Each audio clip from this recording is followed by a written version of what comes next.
Pues lo que pasa es que leímos que el Porce se volvió casi que un sitio, usted me disculpará el atrevimiento, pero un sitio turístico. O sea, usted se volvió como un anfitrión en Colombia donde van personajes de la vida pública, de la vida política, a, pues a que usted les dé un consejo, como si usted fuera una especie de gurú en todos esos temas.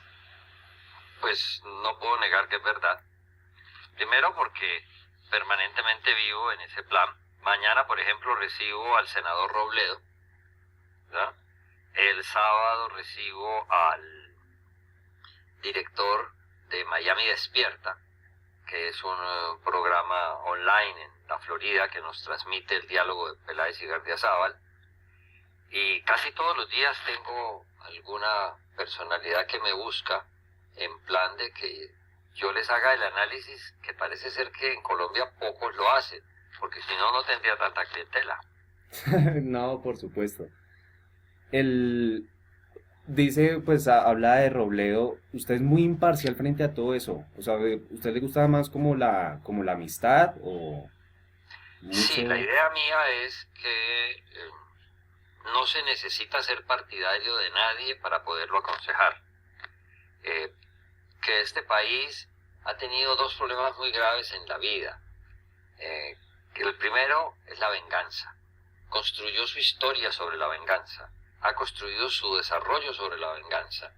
Y el segundo problema es casi que inmediato a ella. Este es un país inmediatista, que no le gusta trabajar, pensar y razonar sobre lo que está sucediendo. Entonces, como es inmediatista, se apasiona. Bueno, lo podemos ver en la división que hoy tenemos, una división entre un antiguo presidente y su antiguo ministro, que ahora es presidente. Y Uribe es obviamente mucho más apasionado que Santos. Santos es mucho más frío. Santos representa la visión santafereña de hacer gobierno y me semeja mucho a cómo manejaba Colombia Miguel Antonio Caro a finales del siglo XIX. Uribe es un paisa apasionado, eh, por consiguiente atrevido y terco, pero, como se lo he dicho muchas veces, aculillado a la hora de verdad. Entonces, el país ha preferido dividirse a favor o en contra del uno o del otro. Yo creo que mi intención es bien distinta, es mostrarles que las oportunidades las tienen todos y que entre todos nos puede ir mejor. Hoy, por ejemplo, mi columna sobre Piénselo, doctor Uribe, donde lo invito a que piense cuánto puede ganar si se sienta con Timochenko, sin necesidad de uno ser partidario de la forma como Santos maneja la paz y como ha aislado al resto de los colombianos, empezando por la Corte Suprema. Es una forma de decirle a Uribe que está perdiendo liderazgo y que el liderazgo no lo puede perder si sigue insistiendo en la misma posición. Eso ha ocasionado hoy un tsunami de correos y el Twitter recargado, porque hay algo que sí duele, y me duele a mí, que tengo una posición que aspiro sea serena, es que una gran mayoría de ellos son de gente recalcitrante que dice Uribe no tiene por qué sentarse con Timochenko. Ahí, Es discúlpeme, decir, quiere la guerra. sí, ahí es cuando hago pues la pregunta. Dice el doctor Álvaro Uribe, no es que se quiera la guerra, sino que el medio o el tratamiento que se le está dando a la paz no es el más adecuado. ¿Es un eufemismo o es una No, manera muy clara de decir las cosas? lo estoy repitiendo yo también. El problema de la paz es que Santos la ha hecho con un pequeño círculo, el círculo de los enmermelados, y ha logrado que muchos intelectuales y periodistas trabajen por la paz a sueldo. Uribe tiene su gente manejada por la emoción, manejada por la fuerza emotiva que da actitudes recalcitrantes y rígidas. Finalmente es la derecha, y la derecha hace trincheras y la izquierda lanza bombas Molotov. Esa es más o menos la idea que nosotros hemos tenido a lo largo.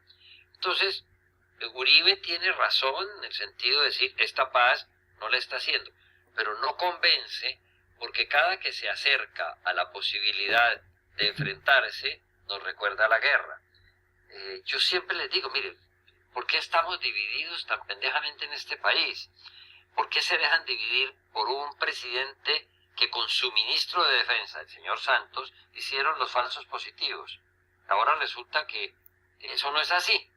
Entonces, mientras eso pase y no aceptemos las culpas de lado y lado, no creo que podamos salir adelante tan fácilmente como lo cree Santos, ni tan difícilmente como lo cree Uribe. Bueno, entonces, su opinión en caso tal de que se llegara a firmar la paz, o sea, ¿esa paz sería algo perdurable o qué conllevaría esto? Si continúa así, forzándola, como hicieron esta semana con el Congreso, metiéndole una reforma constitucional que fue aprobada en La Habana, es decir, sin nombramiento alguno, la Mesa de La Habana se convirtió en una asamblea constituyente. Si sigue solamente con el círculo pequeño, manejado tras bambalinas por Enriquito Santos, el hermano del presidente, y por Álvaro Leiva, el exministro conservador, que siempre ha sido amigo de las FARC, pues obviamente que esta paz que se firme va a dejar una gran parte del país afuera. Y esa gran parte del país afuera, si aparece un líder de verdad que las conduzca y no en decadencia, como a veces aparece Uribe, con actitudes de perseguido y entonces le da como cierto miedo actuar, pues se puede volver un problema para la paz y no habremos hecho la paz. Por eso pediría hoy, si Uribe se sienta con Timochenko, el que gana es Uribe y el que gana es Colombia. Para ser líder se necesita tener grandeza y tener generosidad. Aspiro que la tengan para sacarnos adelante. De acuerdo, señor Gardiazabal. No, no Y necesita estar de acuerdo conmigo. no, no, pues, o sea, en el sentido de la respuesta que usted da. Ya digamos como para concluir el tema de la paz, acá, pues Álvaro Uribe tiene una gran cantidad de seguidores, eso es irrefutable. Unos decían que eran cuatro micos en la última marcha que se hizo, pero digamos, ¿cómo decirle a esa gente hay que apoyar cuando él es el vocero de muchas personas que lo siguen? Por eso he sido muy insistente en decirle que está desperdiciando el liderazgo que puede tener en la derecha. Que el país necesita que haya un líder en la derecha y uno en la izquierda y que el país los siga y que les crea. El problema de Santos es que no les creen. El problema de Santos es que el país ya descubrió que era mentiroso. Y en el caso de Uribe, el país ya descubrió que es un viejo terco. Entonces, un líder terco frente a un líder mentiroso, pues no puede llegar a un verdadero entendimiento. ¿Qué puede pasar en una situación de esas a futuro? Un país que no se entiende a sí mismo, un país que va a dejar a unos enemigos al otro lado y no a unos amigos comprensivos. Ni Santos sabe vender su paz, porque no le creemos, ni Uribe sabe vender su guerra a las FARC. En el fondo, la libretica de venganzas de Uribe sigue siendo fundamental para su pensamiento y la libretica de rencores de Santos es igual, siempre la consulta. Bueno, ya hablando un poco del tema de los líderes, yo quisiera que usted nos dijera, según usted, qué es un líder de opinión. Un líder de opinión es aquel que pone a pensar a la gente. Quien no ponga a pensar a la gente, quien siempre sea seguido sin necesidad de crear reacciones a favor o en contra, no es un líder de opinión. El líder de opinión es distinto del líder político. El líder político necesita seguidores. El líder de opinión necesita quien lo lea y quien lo oiga. Eso es lo que he tratado de ser en los últimos años y creo que lo estoy consiguiendo a fuerza de impulsos diarios con mi hijo Dario. ¿Por qué cree que se le considera a usted, señor Gardiazabal, un líder de opinión? Porque parece ser que aquí a la gente le da miedo decir las cosas como son. Y estamos muy llenos de metáforas y de eufemismos. Y la gente como ha visto tantos muertos por culpa de decir lo que piensan en voz alta, pues creen que ejercer ese oficio es condenarse. Yo ya llegué a los 71 años y hasta ahora no me han matado. Obviamente ganas no les han faltado. Intentos parece que los han hecho, pero yo sigo pensando en voz alta, tratando de hacer pensar a los colombianos. Y parece que sí, esa reacción de hoy por todos los medios de las redes sociales que ustedes, los de la generación del dedo pulgar, manejan, y que yo pues no lo puedo hacer porque lo mío es así, con el dedo índice, ahí está la diferencia. Entonces, esa reacción en cadena o en el Face, en el Twitter, en el correo electrónico, indica que he puesto a pensar a los colombianos, porque para que me digan que no o que me digan que sí, significa que pensaron en lo que yo les dije. Listo. Profundizando un poco más este tema, ¿qué tipo de acciones lo han consolidado como un líder de opinión?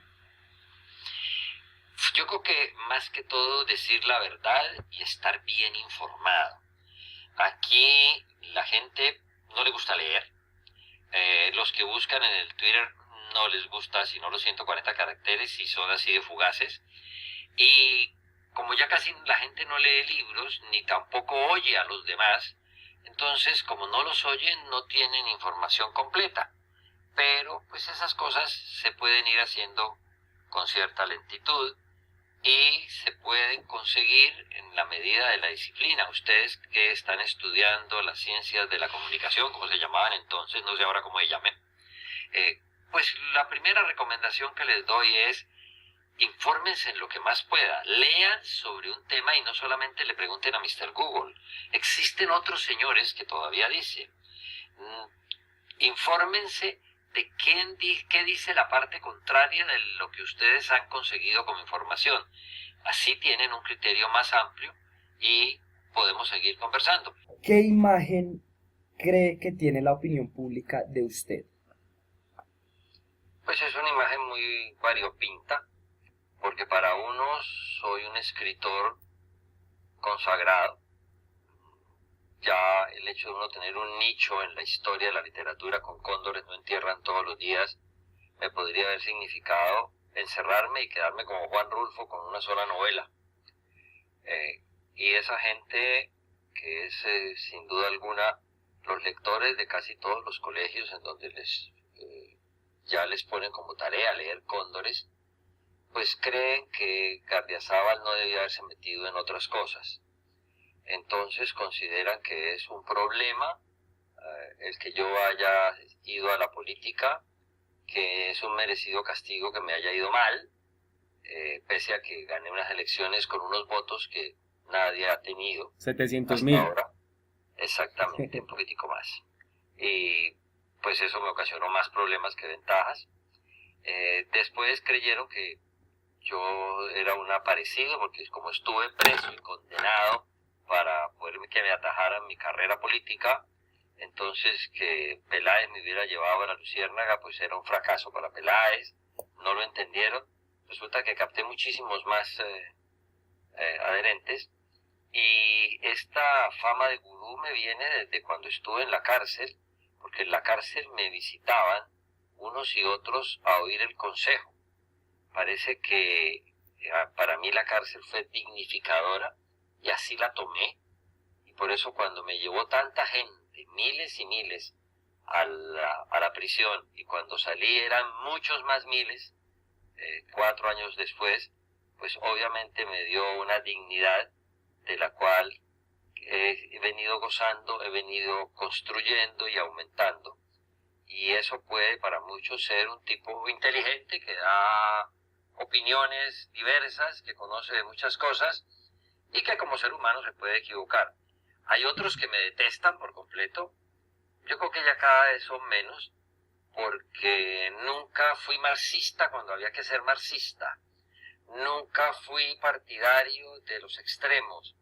No me vieron boleando bandera de ninguna especie y consideraron que yo era un anarquista de derecha y como tal deberían pues abofetearme, tirarme piedra. Todavía me las tiran a cada rato en Twitter. Y de repeso como he sido un homosexual público, nunca me oculté, nunca estuve en ningún closet, entonces, pues la gente lo más fácil para insultarlo a uno es gritarle marica. Y eso a muchos les fastidia, a otros les parece que yo soy el marica con los cojones más bien puestos de este país.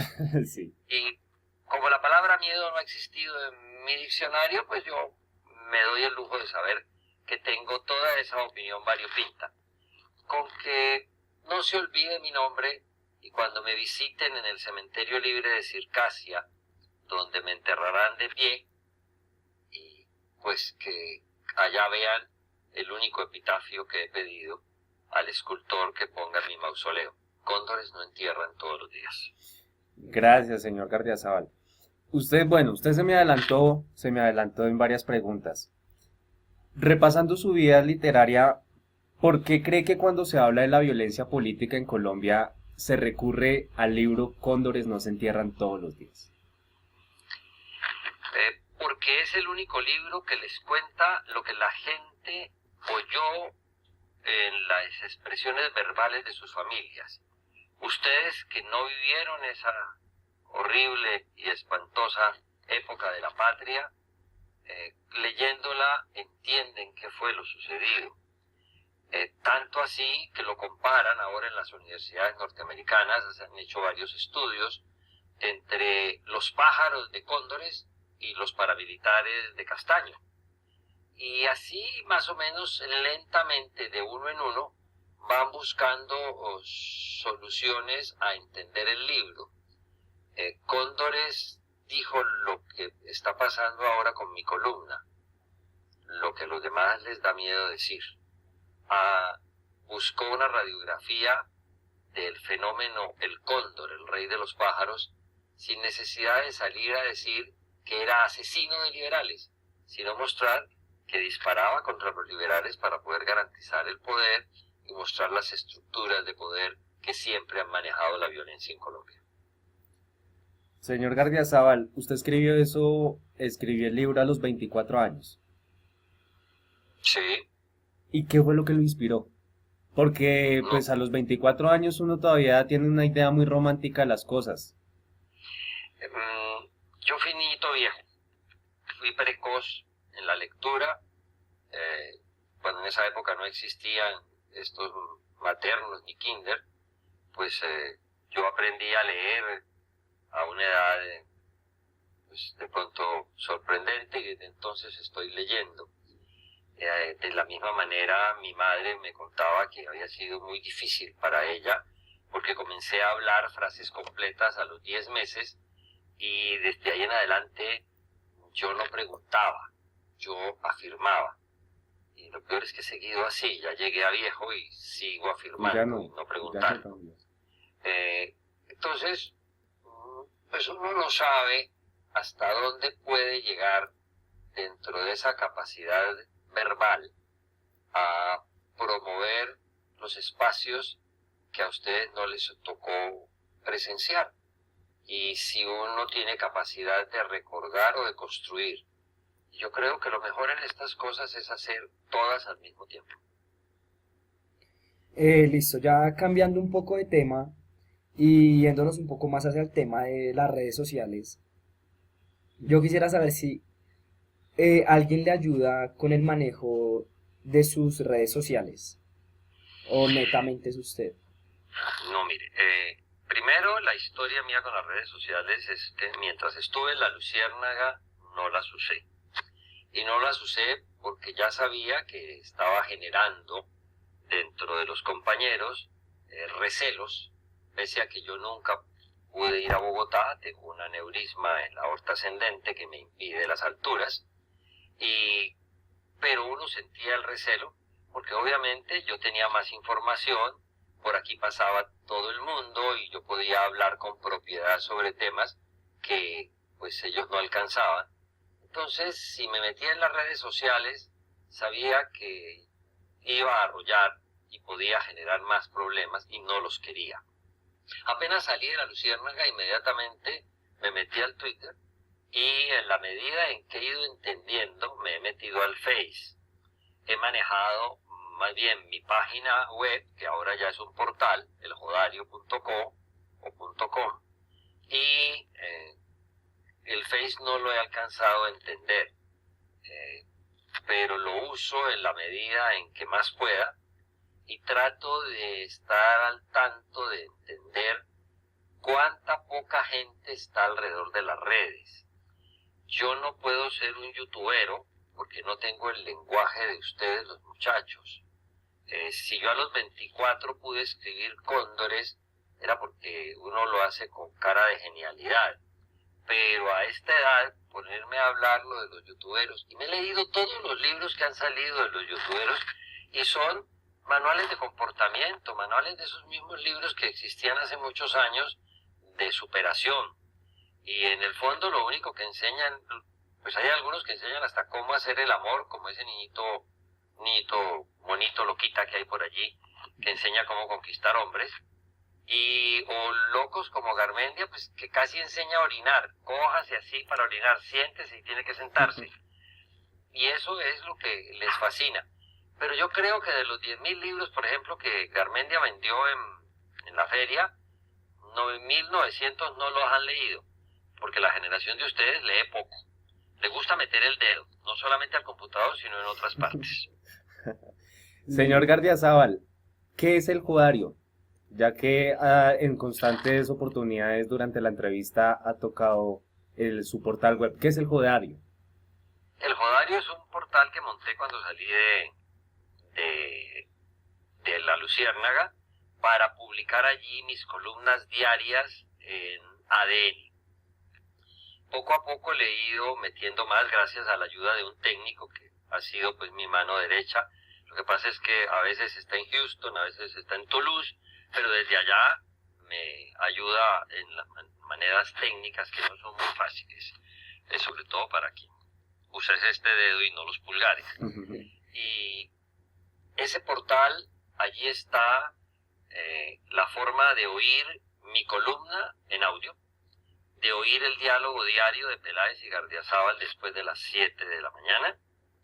Están mis columnas, las últimas 72 columnas, y todos los días, además, le llega la columna por correo a unas 15.000 personas. Todo eso me vale una plata. Ustedes no ven en ninguna parte ningún aviso. Con lo que tengo y con lo poco que gasto, me doy el lujo de darme este gusto. Creo que es el que da la libertad de expresión. Listo. Pero, ¿a qué se debe el nombre El Jodario? ¿Dónde nació este nombre?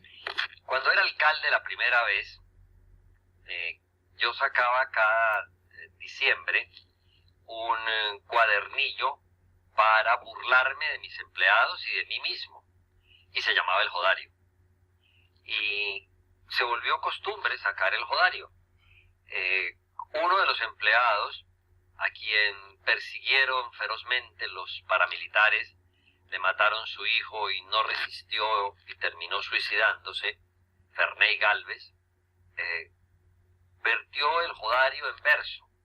Y mientras yo estuve en la cárcel, él sacaba El Jodario en verso, cosa que yo no sabía hacer porque yo no soy rimero, pese a ser hijo de antioqueños, ni soy vallenato, menos que sé entonar canciones. Pero ese Jodario vino de allí, y cuando llegó el momento lo trasplanté con muy buen resultado. Ya la marca se vendió. Se vendió ya, se vende todos los días solita. Afortunadamente. Y como finalmente lo que hago es joder, pues ahí queda. De acuerdo, don señor Gardiazabal. Ahorita usted decía la salida que tuvo de La Luciérnaga. ¿Cuál fue la razón de esa salida? Porque alrededor de ella, pues se especuló demasiado, salieron versiones, pero ¿cuál fue la razón de su salida? El tiempo se encargó de decir la verdad.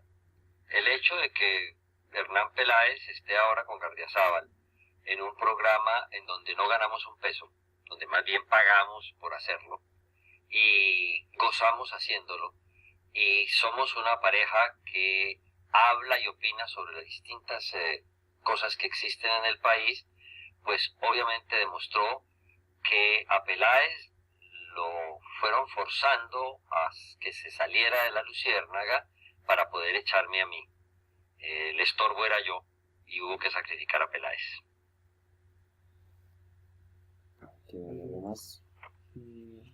Ahorita, su más reciente obra, El Resucitado, que tenemos la expectativa de leerlo, pero por la sola introducción da expectativas de lo que uno puede encontrar.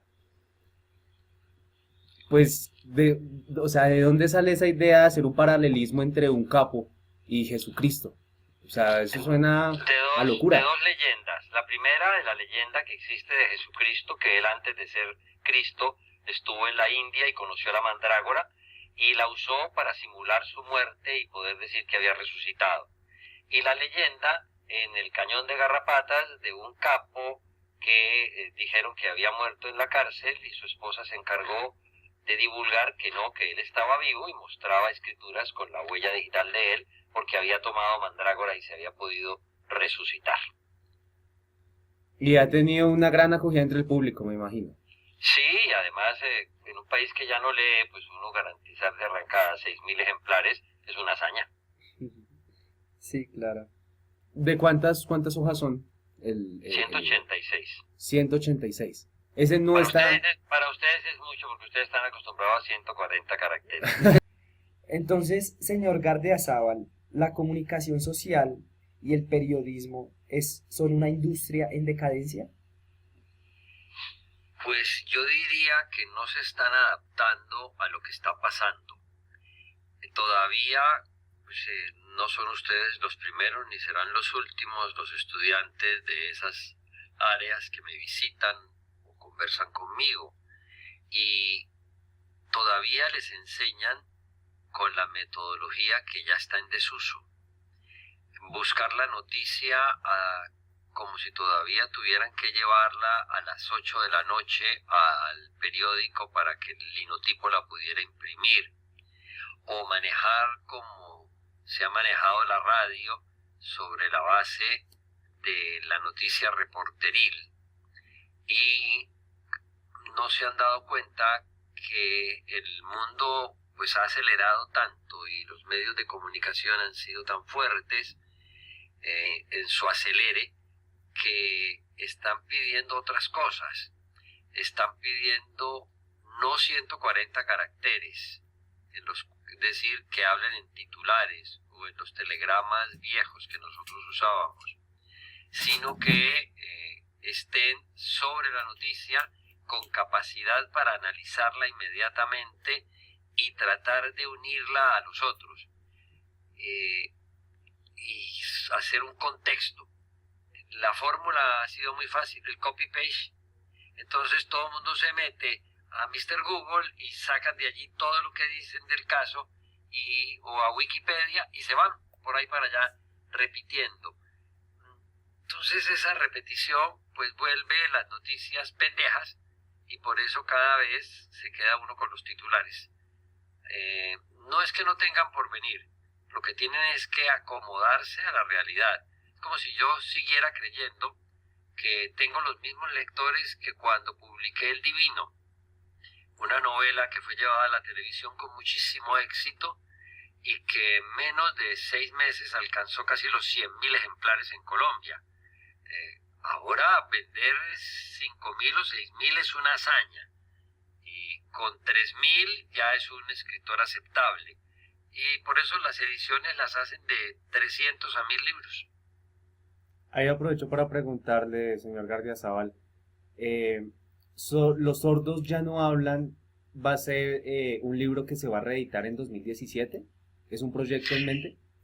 Es la idea, es un libro que realmente no tuvo su momento literario, pero que pasados los años ha adquirido una importancia y ya la estudian, la releen y pues si los señores de Planeta cumplen, pues deberían publicarla de acuerdo al cronograma que habíamos planteado. Yo les dije cuando hablamos para editar el Resucitado que si íbamos a sacar 2 libros por año, pues que aprovecháramos que se cumplían los 30 años de Armero, y que sacáramos en noviembre del año pasado la edición de Los sordos ya no hablan. Dieron que no, que ya tenían todo el esquema listo y se perdió una oportunidad que espero que alguno la utilice, porque no creo que pueda llegar al cine o a la televisión una novela con tanta complicación. Y aparte de ese proyecto que está en trabajo, ¿tiene algún proyecto literario a futuro, un proyecto radial? Estoy trabajando en 2 textos. Uno que son mis memorias noveladas, y el primer capítulo, el primer tomo, será titulado El violín, y va hacia mis ancestros y llega hasta el día que entro al Colegio de las Madres Franciscanas de Tuluá. Y el segundo es una cosa paralela de trabajo investigativo que se llama Las guerras de Tuluá. Y estuve la semana pasada en un foro con Iván Cepeda, que vino a Tuluá, y con el profesor Gómez Suárez de la Universidad de los Andes, sobre el posconflicto. Y yo les hice una presentación que es casi el prólogo del libro. Tuluá es una ciudad que ha pasado por todas las guerras, por todos los pactos y por todos los conflictos. Y en Tuluá no le tenemos miedo al posconflicto. Aquí hemos hecho una cosa y la otra, y no nos ha ido mal. Yo fui alcalde 2 veces por elección popular y logré establecer pactos de paz con todas las guerrillas que tuve y calmar a los narcos que con sus lavaperros nos enloquecían, y llamar alguna vez al general Bonet y pedirle que me pusiera los tanques en Tuluá para que me aseguraran que había autoridad. De manera que esas cosas todas se pueden hacer. Bueno, hablando un poco de sus proyectos, de sus memorias, ¿a usted cómo le gustaría que lo recordaran? En un futuro. No, de eso no tiene uno dominio. Uno nunca sabe cómo es de juez el tiempo. Hace 46 años que escribía Cóndores en Pasto, donde yo era profesor en la sede de Torobajo, en la Universidad de Nariño. No iba a creer que estaba escribiendo la novela que perduraría 50 años. Pero mire, pasó. Y otras veces uno cree que los escalones que ha hecho son eternos, y resulta que son mucho más efímeros que nuestras vidas. Señor Gardiazabal, fue un placer y le agradecemos inmensamente la oportunidad, no solo a nosotros, sino al público que muy seguramente verá esta entrevista. Y miles de gracias por su tiempo, por su intención, y esperamos encontrarnos en una próxima ocasión para poder tratar sobre esos proyectos literarios. Y por qué Cuando no, pasen por estas orillas, con mucho gusto, atiendo bien, con comida buena y sabrosa. Listo, sí, Y si señor. de pronto nos vemos también paso buena parte del tiempo en Cartagena, de manera que podríamos coincidir. Tienen mis señas, búsqueme, que no espanto.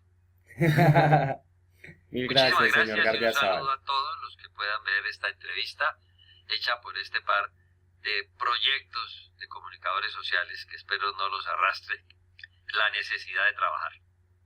Listo, Muchas muchas gracias, gracias. hasta luego. Suerte, felicidades.